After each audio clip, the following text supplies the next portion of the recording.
My name is Alan Jasanoff. I'm an associate professor of biological engineering here at MIT, and I also have appointments in the McGovern Institute in the departments of brain and cognitive sciences and nuclear science and engineering. A very talented student in my lab had the idea that we could try to make a dopamine sensor by modifying a protein that we knew should be an MRI contrast agent. So my student Mikhail Shapiro took this protein and he used a technique called directed evolution, which is one of the advanced protein engineering techniques out there. And it's a technique that's been pioneered in part by a lady we collaborated with, Professor Frances Arnold of Caltech.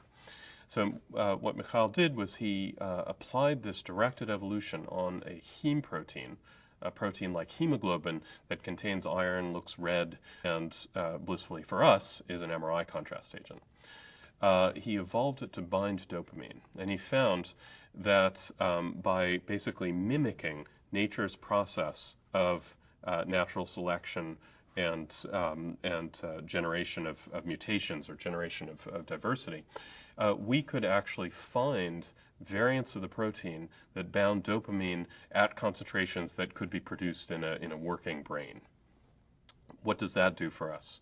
The protein generally tends to brighten MRI signal because it's a contrast agent.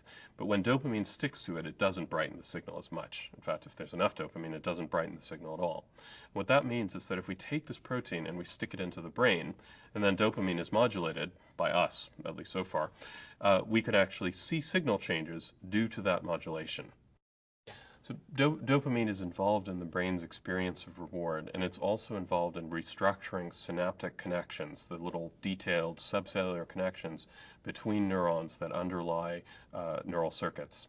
And what we'd really love to be able to do is to map the spatial and the temporal patterns of dopamine release across the brain as an animal learns something.